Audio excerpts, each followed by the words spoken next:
उनके प्रदेश और उनके देश की नहीं। दो बातें अपनी बात शुरू करने से पहले। अन्याय करने वाले से अन्याय सहने वाला ज्यादा दोषी होता है। ये आपके लिए और उन सब के लिए जो अन्याय पे चुप हैं किसी ना किसी कारण से।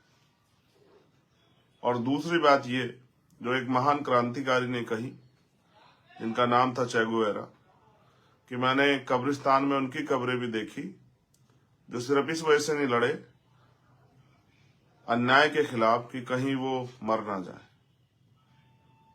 जीवन और मृत्यु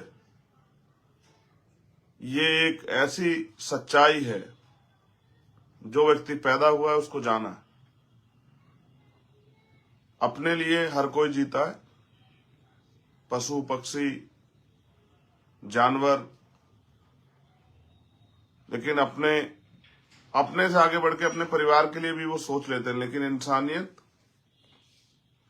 और इंसान जिसको कुदरत ने, आप जिस भी धर्म में और उसको जिस आधार पे मानते हैं, उस कुदरत ने इंसानों को समझ बूझ दी है, सोच दी है, दिमाग दिया है सोचने के लिए और ताकत दी है करने के लिए, कुछ करके दिखाने के लिए। सिर्फ अगर आप ताकतवर हैं, उसको जानने का अगर मैं प्रयास करूं कि ताकतवर किसे कहते हैं या बताने का प्रयास करूं, तो मैं मानता हूं ताकतवर वो व्यक्ति है जिसके संरक्षण में हर कमजोर आदमी अपने आप को ताकतवर महसूस करे, अपने आप को सुरक्षित महसूस करे। वो ताकतवर नहीं होता है जो ताकत के दम पे किसी से मारपीट करता है, जाति धर्म के नाम पे किसी को नुकसान पहुंचाता है, किसी की बहन बेटी का अपमान करता है, किसी बहन बेटी पर जुल्म करता है, गरीबों को सताता है। वो ताकतवर नहीं होता है। ताकतवर का मतलब है कि अगर वो ताकतवर वो इंसान वहां है तो कोई जालिम, कोई गलत व्यक्ति किसी कमजोर के साथ अन्याय नहीं करेगा। इसको मैं ताकत मानता हूं। और एक संत ने कहा कि सिर्फ सांसों का रुकना मौत नहीं होती, वो भी मर जाता है जिसका जमीर मर जाता है। मेरे हक वंचित समाज के पहरेदारों, ये देश 14 अगस्त को 1947 को अंग्रेजों के अधीन था। 15 अगस्त 1947 को आजादी मिली। 16 अगस्त को, 17 अगस्त को क्या बदला, ये चर्चा का विषय है। 14 तारीख को जिनके पास एक गज जमीन नहीं थी, घर नहीं था, नौकरी नहीं थी, खेती के लिए जमीन नहीं थी, जिनके पास रोजगार नहीं था, जिनको स्कूलों में पढ़ने की आजादी नहीं थी, जिनको सार्वजनिक स्थलों पर जाने की आजादी नहीं थी, जिनके पास कोई उद्योग नहीं था, आजादी की सुबह के साथ उनके जीवन में क्या बदला। धन धरती राजपाट में बंटवारा हुआ या नहीं हुआ। जो लोग हाशिए पे थे उनके जीवन में सुख शांति और खुशहाली है, इसके लिए क्या प्रयास हुआ। और अगर 75 सालों में लोगों के पास घर भी नहीं बन पाए, पक्के गांव देहात में जाकर देखिए, तो आपको एहसास होगा कि राजनीतिक व्यवस्था ने हमें क्या दिया है। मैं आज जो लोगों से वादे करता हूं वो हवाबाजी नहीं करता हूं। मैं राजनीतिक शक्ति को समझता हूं कि राजनीतिक शक्ति के जरिए कितने बड़े परिवर्तन हो सकते हैं। लेकिन मेरे सम्मानित भाइयों बहनों, मुझसे बड़े बुजुर्गों, नौजवान साथियों, मैं रामपुर की घटना में अपनी बात रखूंगा। क्या हुआ रामपुर में? मीडिया ने एक नैरेटिव सेट किया, झूठ भी फैलाया कि दो पक्षों में झगड़ा हुआ। कोई दो पक्षों में झगड़ा नहीं हुआ। एक जमीन थी जिसपे कूड़ा कचरा डाला जाता था, जो शेड्यूल कास्ट के जो लोग रहते हैं जहां, उन्हीं जातियों के घरों के पास वो जमीन थी। जैसा मैंने कहा, धन धरती राजपाट नहीं बटा है, तो उनके पास कोई बाबा साहब अम्बेडकर का पार्क, कोई बुद्ध विहार, कोई अम्बेडकर भवन, कोई गुरु रविदास घर, कोई भगवान वाल्मीकि महाराज का घर, या कोई भी ऐसा स्थल नहीं है जहां बैठ के अपनी बातचीत कर सकें और अपने त्योहारों को सामूहिक रूप से जहां जो है वो मना सकें। जिन पे ऐसा कुछ भी नहीं था आजादी से पहले, सरकार ने क्या उनके लिए व्यवस्थाएं की है? क्यों हमारे लोगों को छोटी छोटी चीजों पे संघर्ष करना पड़ता है? ये जिम्मेदारी किसकी है? जो सरकार टैक्स लेती है उसकी, या जो जनता टैक्स देती है उसकी? ये करना सरकार को चाहिए था। ये जिम्मेदारी अधिकारी कर्मचारियों की थी कि सबकी धार्मिक आस्था का, सबके अधिकारों का सम्मान रखा जाए। लेकिन जिनकी जिम्मेदारी थी वो जिम्मेदारी से भाग गए। आज का लोकतंत्र तो जिसकी लाठी उसकी भैंस हो गया। 2 महीने पहले उस पार्क पर बाबा उसकी सफाई करके हमारे लोगों ने अपना कूड़ा कचरा हटा के और उस पर बाबा साहब अम्बेडकर का बोर्ड लगाया, जिसको ग्राम प्रधान ने जिसके फीता जिसका काटने काम किया, उस बोर्ड का अनावरण किया। यानी कि वो बोर्ड सबकी सहमति से लगा और 2 महीने से वो बोर्ड, बड़ा पक्का बोर्ड वहां स्थापित है। एक दिन में नहीं लगा, रात के अंधेरे में नहीं लगा, दिन के उजाले में सबके सामने लगाया। और गांव के कुछ लोगों को उस पे उनका विरोध था कि ये यहां नहीं बनना चाहिए। जिनका विरोध था वो भी वहां से बहुत दूर रहते हैं, लगभग 1 किलोमीटर के लगभग दूर रहते हैं। ये बात शासन प्रशासन के पास गई। हमारे लोगों ने वहां के अधिकारियों से बात कही और उनसे कहा कि ये ग्राम पंचायत की जमीन है, हम इस पे काबिज हैं, हम इस पे बाबा साहब अम्बेडकर का पार्क चाहते हैं। वो कई बार अधिकारियों के पास गए। अधिकारियों की लापरवाही की वजह से, अगर ये बात अधिकारियों ने पहले सुननी होती तो आज इतनी बड़ी घटना को अंजाम नहीं दिया जाता।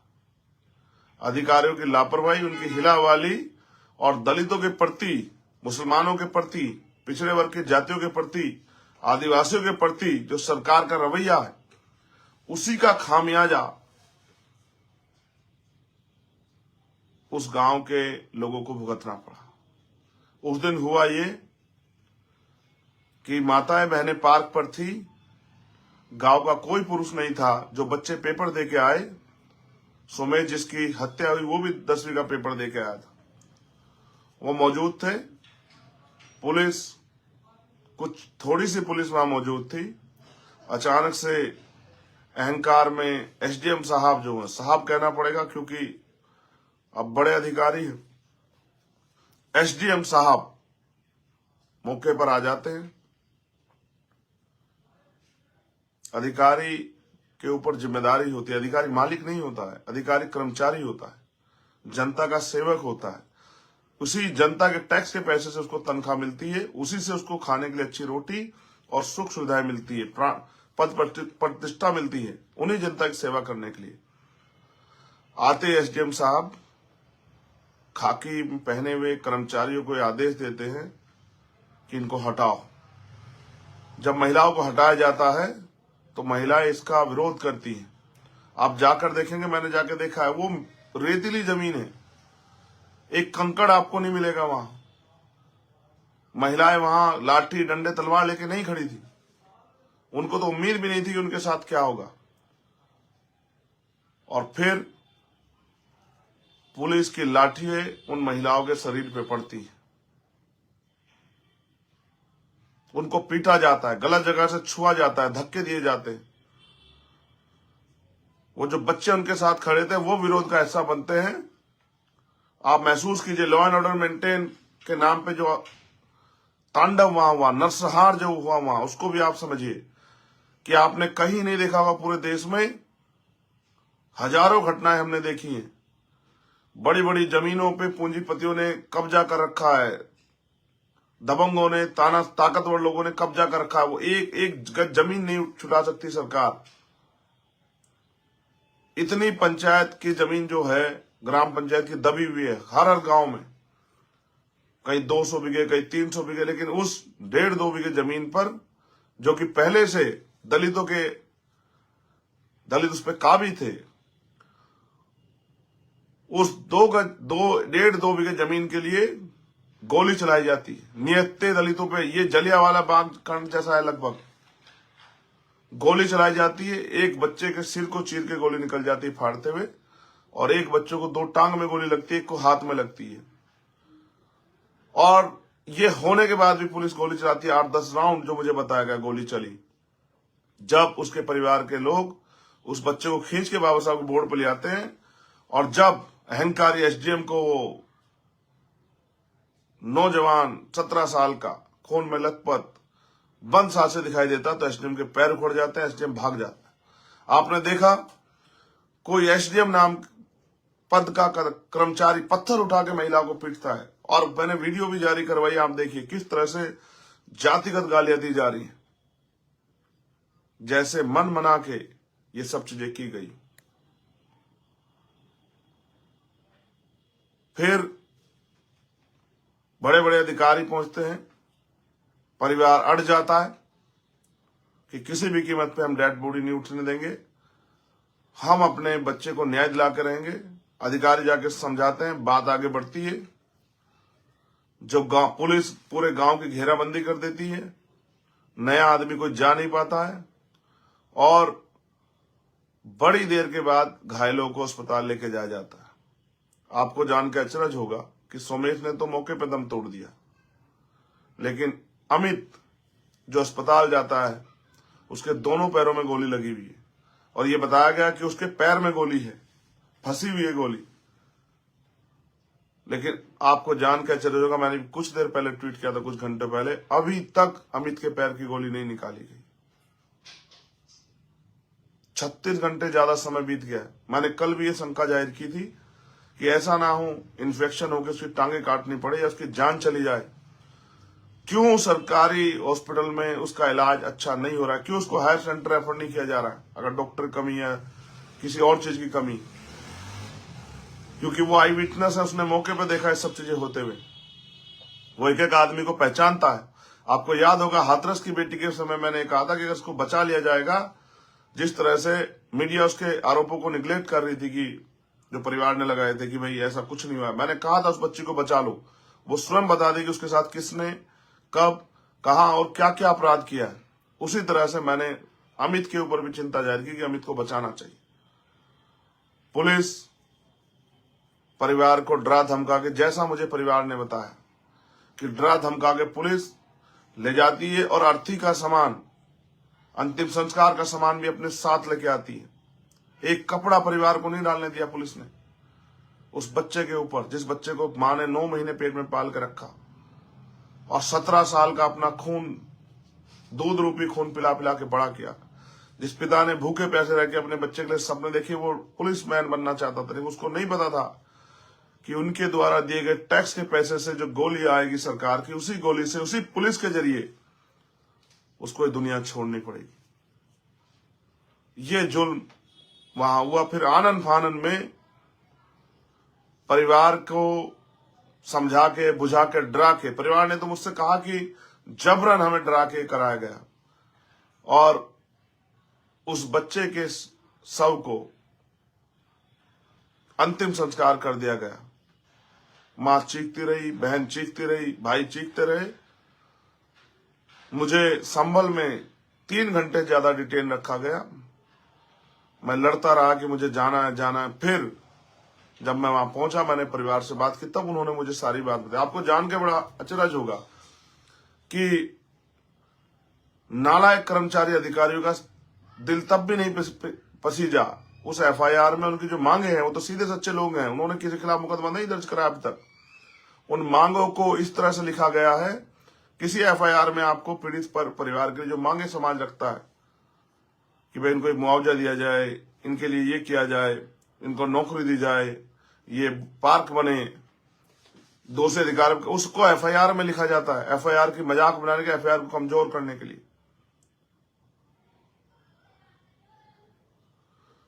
अभी तक मुझे बिल्कुल अभी की जानकारी नहीं है कि क्या उस बच्चे की टांग से गोली निकली है, निकली, लेकिन अब कई बातें मेरे सामने ये है, आखिर किसके इशारे पे एसडीएम साहब ने गोली चलाने के आदेश दिए? आखिर वो क्या था? कोई धन का लालच था, किसी पद का लालच था, किसी नेता ने उनको फोन करके करने कहा? इसलिए मैंने न्यायिक जांच की मांग की और आज मैंने सीबीआई जांच की मांग की सुप्रीम कोर्ट या हाई कोर्ट के किसी जज की निगरानी में। क्योंकि जो लोग आज ये कह रहे हैं कि वहां जबरदस्ती वो कर दिया, जमीन पे वो कर दिया, सच सामने आना चाहिए। वो तब आएगा कि किसकी गलती और किसके इशारे पे ये हुआ। किन नेताओं के फोन उस अधिकारी को गए, वहां के एसएसपी को गए, वहां के एसपी को गए, सीओ को गए, थानेदार को गए, उन चौकियों के लोगों को गए। आखिर कॉल डिटेल पता लगनी चाहिए, किन से वो बात कर रहे थे जिनके आदेश पे उन्होंने तत्काल गोली चलाने का आदेश दे दिया। ये घोर लापरवाही। और क्यों जब दलितों, पिछड़ों, मुसलमानों, आदिवासियों की बात होती है, सिखों की बात होती है, बौद्धिस्टों, ईसाइयों की बात है, कब तब पुलिस की बंदूक में इतना जोर कहां से आ जाता है कि वो सीधी सर में गोली मारते हैं। ये सवाल और इन सब के सवालों के जवाब तब मिलेंगे जब इस घटना की सीबीआई जांच होगी,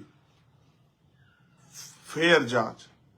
आप महसूस कीजिए, मैंने जो मांगे उठाई हैं वहां परिवार की मांग नहीं, हमारी सबकी मांगे हैं कि मुख्यमंत्री जी कहते हैं कि सबका साथ, सबका विकास, सबका विश्वास।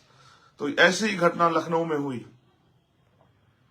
लखनऊ में ऐसी घटना हुई और पुलिस वाले ने एक कर्मचारी को गोली मारी जो प्राइवेट कर्मचारी था। 50 लाख रुपए की नौकरी, एक सरकारी मुआवजा दिया सरकार ने, 50 लाख रुपए और एक सरकारी नौकरी दी सरकार ने, क्लास 1 की सरकारी नौकरी। और ऐसी घटना गोरखपुर में हुई। होटल में एक व्यापारी को पुलिस ने मार दिया। पहले पुलिस बचाव करती रही और बाद में मानना पड़ा कि जो अपराध हमसे हुआ। 50 लाख रुपए शायद और एक सरकारी नौकरी उस परिवार को दी। इसलिए मैंने मांग की कि ये भी पुलिस की गोली द्वारा हत्या हुई है। इस परिवार को भी जब न्याय सबके लिए समान होना चाहिए, तो ये भाजपा का चाल चित्र देखने का समय आ गया है कि वो इस परिवार की क्या मदद करती है। क्या वो इस परिवार को मुख्यमंत्री 50 लाख रुपए और एक सरकारी नौकरी देंगे? क्या उन अधिकारियों पे कार्रवाई होगी? क्या उन पुलिस कर्मियों पे कार्रवाई होगी? ये सब देखने का विषय। आपको जान के आश्चर्य होगा, अभी तक 302 का एक आरोपी गिरफ्तार नहीं हुआ। सभी आरोपी वहीं अस्पतालों में खुलेआम घूम रहे हैं, दहशत का माहौल बना रहे हैं। ये सब सत्ता की साठगांठ के बिना नहीं होता। किसी कर्मचारी अधिकारी की इतनी हिम्मत नहीं कि बिना सरकार के नेताओं के, अधिकारियों के, जिलाध्यक्ष के, पदाधिकारियों के आदेश के बिना इतने बड़ी घटना को अंजाम देते। और ये भी आपको जानना चाहिए कि ये कैसा आजाद भारत है जहां चंद गज जमीन के लिए पुलिस जनता को गोली मारने लगी है। ये चिंता का विषय है। क्या दलितों की जान उत्तर प्रदेश में इतनी सस्ती हो गई है? क्या दलितों की जान उत्तर प्रदेश में इतनी सस्ती हो गई है कि उनको गोली मारते हुए सोचा भी ना जाए कि इनका क्या होगा? ये सब हमारे लिए चैलेंज है। अगर आप ये सोच के बैठे हैं कि ये सोमेश के साथ हुआ, अमित के साथ हुआ, तो ये आपके यहां भी होगा जब आप अपने अधिकारों के लिए लड़ोगे। हम संविधान को मानने वाले लोग हैं, लेकिन ये संविधान को कुचलने का प्रयास है। ये राजतंत्र जैसा, जैसे राजा ने आदेश दिया और सेना ने किसी की हत्या कर दी। आप इस पे कब तक चुप्पी थाम के रखेंगे? अगर अमित को कुछ होता है या अमित का अच्छा इलाज नहीं होता, अभी मैंने एफआईआर भी पढ़ी, 307 नहीं लगी एफआईआर में क्योंकि अमित को गोली लगी हुई है, 307 धारा नहीं लगी है। तो अगर अमित को कुछ होता है, उन महिलाओं की मैंने देखे, उन बहनों के अंगूठे टूट गए हैं, पैर की हड्डी में चोट लगी है, मैंने उनसे भी कहा कि आप लोग भी अपना मेडिकल करा के एफआईआर कराओ। पुलिस को कोई अधिकार नहीं है, जेंट्स पुलिस को महिलाओं को पीटने का कोई अधिकार नहीं। महिला पुलिस अगर महिलाओं को रोकने का काम करती है समझ आता, लेकिन अगर पुरुष पुलिस महिलाओं को पीटने का काम करती है, उनको जातिगत गालियां देती, तो आप समझना चाहिए कितना प्रेशर होगा पुलिस के ऊपर, कितना जो है उनको कहा गया हुआ है सब करने के लिए। और ये एक साजिश भी हो सकती है पिछड़े और दलित वर्ग के लोगों को लड़वाने की। जैसा मैंने कहा, दो पक्षों में कोई विवाद नहीं था जो मीडिया ने चला है, कोई विवाद नहीं था। विवाद था वो भूमि पे काबिज थे और पुलिस उनको हटाना चाहती थी, वो बुलडोजर लिया है। लेकिन बाबा साहब का बोर्ड हटने देने के लिए, बाबा साहब के अपमान को अपने आंखों से देखने के लिए हमारी बहनें, महिलाएं तैयार नहीं थी। आप समझिए, एक बाबा साहब के बोर्ड के लिए वो महिलाएं जो बहुत पढ़ी लिखी नहीं है, उनके दिल में बाबा साहब की जगह है। अगर बाबा साहब के संविधान से छेड़खानी करने का भारतीय जनता पार्टी प्रयास करेगी तो इस देश में क्या होगा? ये अम्बेडकरवादियों की ताकत है। ये बाबा साहब ने जो हमारे लिए किया, और उनके बाद के जो महापुरुष थे माननीय काशीराम साहब और जो उनके और साथी थे, उन्होंने ये आंदोलन के जरिए हमारे दिलों में भर दिया कि बाबा साहब अम्बेडकर के सम्मान और संविधान के सम्मान के लिए हम कुछ भी कर सकते। 2 अप्रैल 2018 का आंदोलन इस बात का उदाहरण है कि जब हम अपने हकों को बचाने के लिए आएंगे तो हर कीमत से गुजर जाएंगे। मेरे भाइयों बहनों, बहुजन समाज के पहरेदारों, ये संविधान है जो पाल, प्रजापति, कश्यप, सैनी, मौर्य, शाक्य, कुशवा, निषाद, राजभर, जाट, गुर्जर, विश्वकर्मा, सैन का बच्चा, चमार, वाल्मीकि, पासी, धोबी, कोरी, खटीक का बच्चा, मुस्लिम समाज में जो बैकवर्ड जो है, बैकवर्ड जातियां जो हैं, ओबीसी जातियां, उनके बच्चे कुर्सी पर बैठ जाते हैं संविधान की वजह से। और ये कुर्सी पे बैठना आपको चुभ रहा है सत्ता में बैठे लोगों को, इसलिए वो लगातार आरक्षण पे हमला कर रहे हैं, लगातार सरकारी नौकरियां खत्म कर रहे हैं, लगातार लोकतंत्र की हत्या कर रहे हैं, पैसे के आधार पर राज करना चाहते हैं और डंडे के आधार पर राज करना चाहते हैं। आज नहीं जागे तो कब जागोगे? कल किसी सोमेश अमित के साथ फिर ये होगा।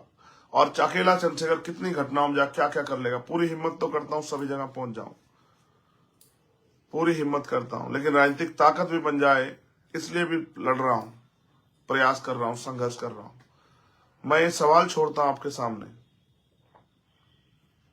आखिर इससे ज्यादा आगे बढ़ के हम लोग क्या कर सकते हैं? और अगर आज भी आप चुप हैं और हमारा साथ नहीं दे रहे हैं तो आप सोचिए कि कल जब कुछ बचेगा नहीं तो फिर आप लड़ाई को किसके सहारे और कैसे लड़ेंगे। मैं सीबीआई जांच की मांग करता हूं जिससे दूध का दूध और पानी का पानी हो जाए और उन अधिकारियों पे सख्त कार्रवाई की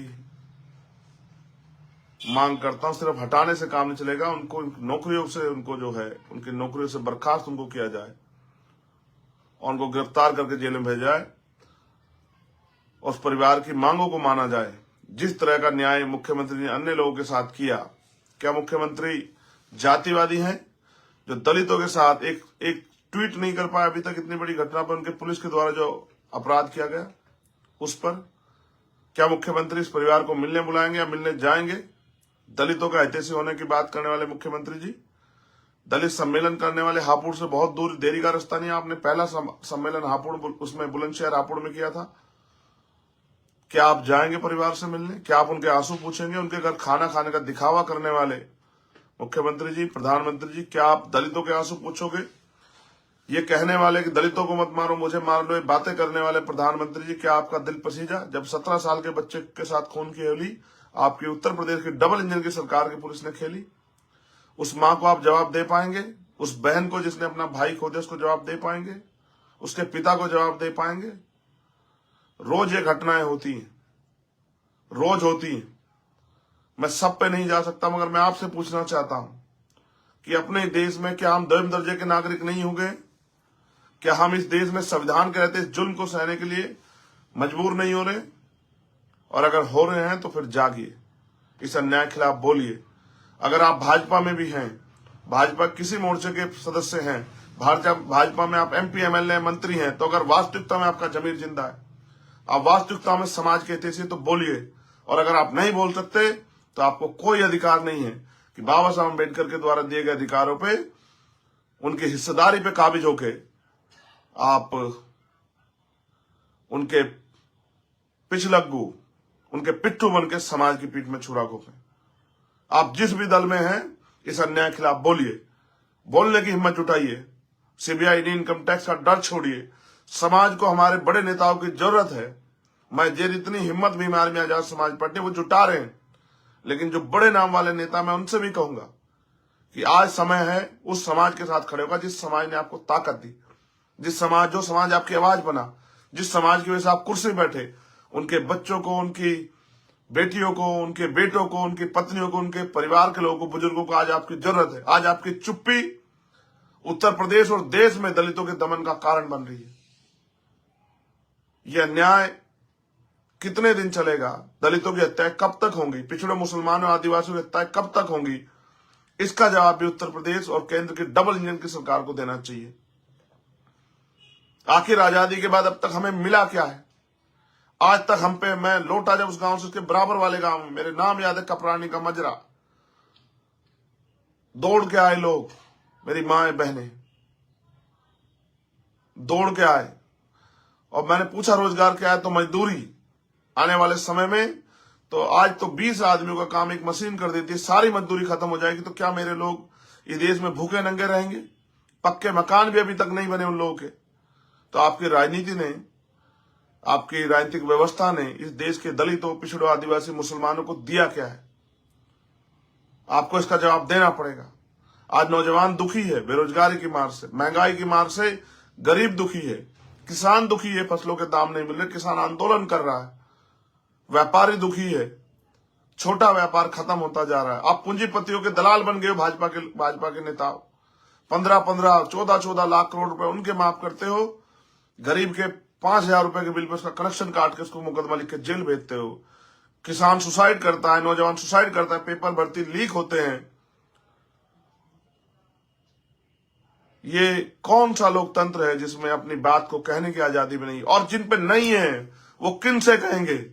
जमीन आकाश से थोड़ा ही पैदा होगी। हमारी भी आस्था है, हमारा भी धर्म है, हमारा विश्वास है, इस मुल्क में हमारी भी हैसियत है, हम भी इसमें टैक्स देते हैं। क्या हम इंसान नहीं? क्या हमें कुचला जाएगा? कितने कितने सोमेश अमित की हत्या के बाद जाएंगे मेरे लोग? अभी भी समय है। जब सब मिट जाएगा तब क्या करोगे? मैं वो कहानी आपको सुनाता हूं, अक्सर सुनाता हूं अपने लोगों को, कि एक जंगल जल रहा था, उस जंगल में एक चिड़िया थी और बड़े बड़े जानवर थे। चिड़िया ने जंगल जलते देखा, वो चिड़िया दौड़ के जाती, चोंच में पानी भर के लाती, आग को बुझाने का प्रयास करती। एक बड़ा सा पशु बैठ के तमाशा देख रहा था।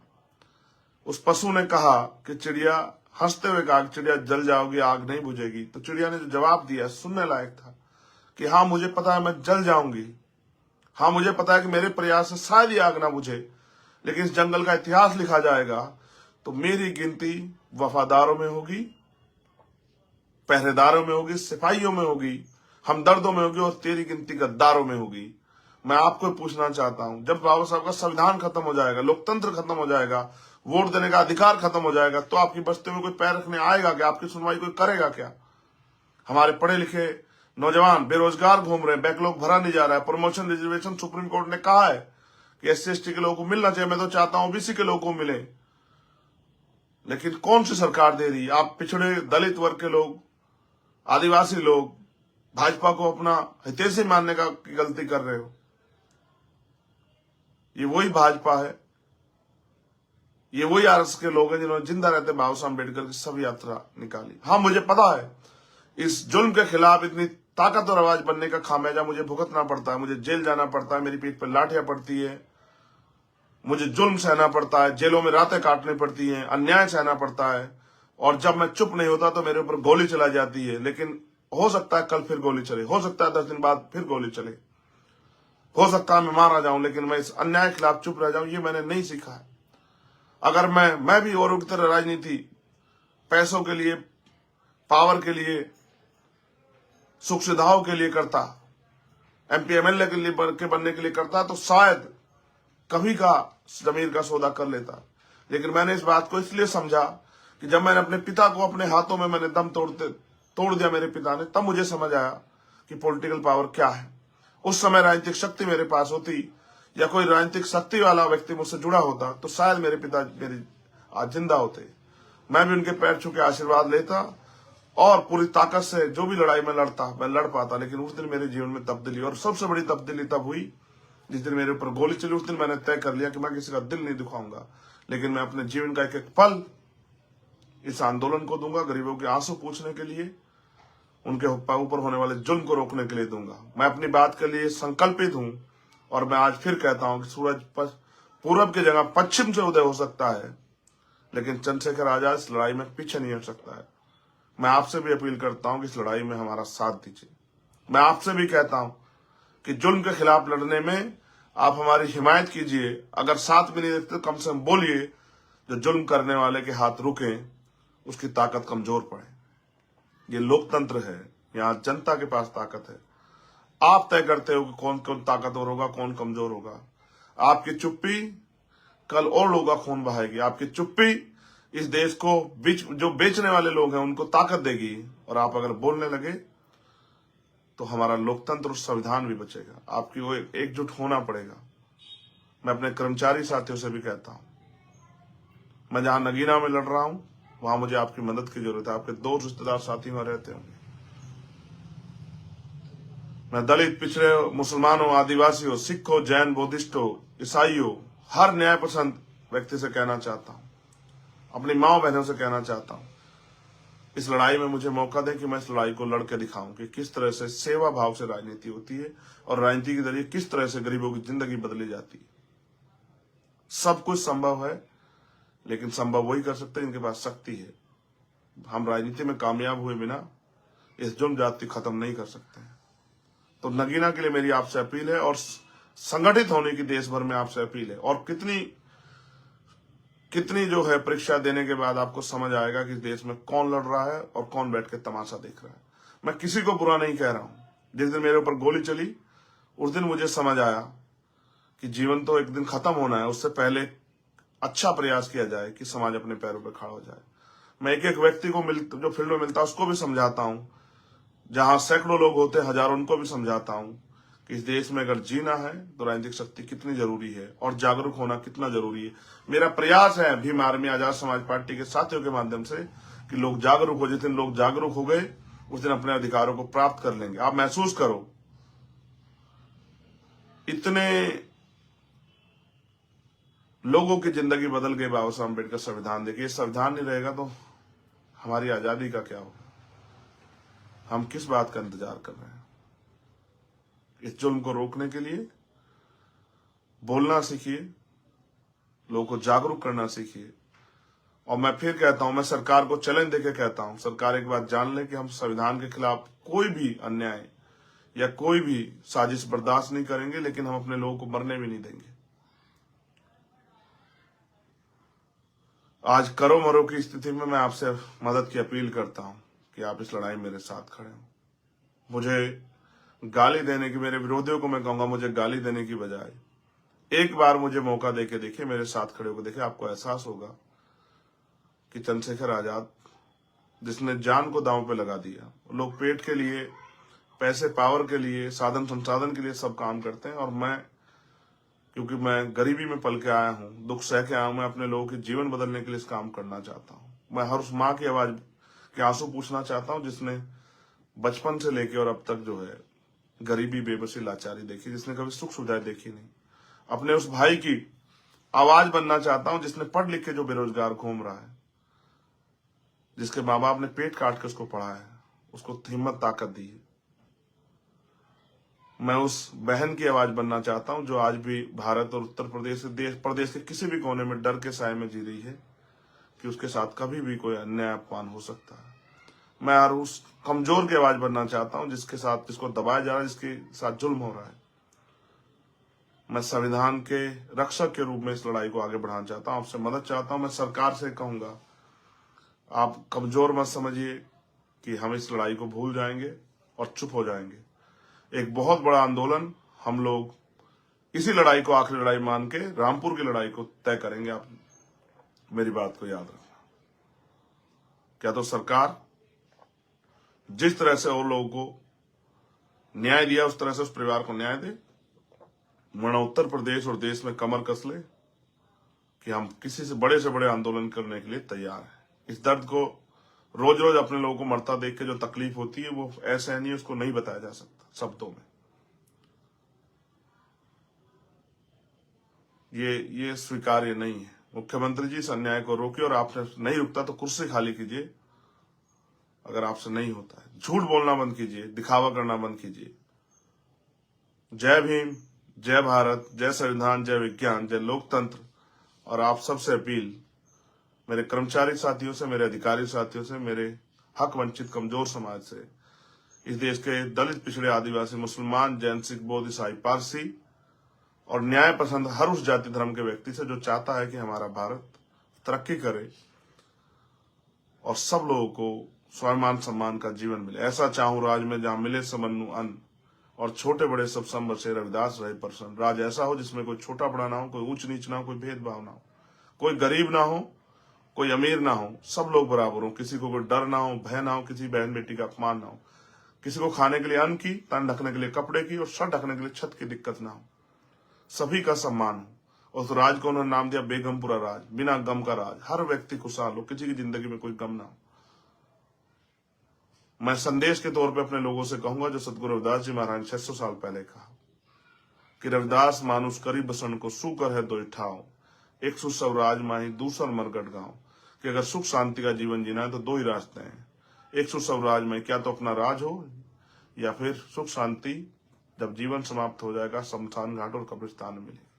और बाबा साहब अम्बेडकर ने तो हमारे अंगूठे में वो ताकत दी है कि हम राजकाज ले सकते हैं, अपनी साथ होने वाले जुल्म को जड़ से खत्म कर सकते हैं। क्योंकि सड़क पर कानून नहीं बनते, कानून सदन में बनते हैं, लोकसभाओं में, विधानसभाओं में। तो अपनी ताकत बनाइए और इस जुल्म के खिलाफ बोलना सीखिए। मैं हर कमजोर, हर मजलूम, गरीब बहन बेटी की आवाज आपका भाई चंद्रशेखर आजाद बोल रहा हूं और आपसे अपील करता हूं साथ और सहयोग की। जय भीम।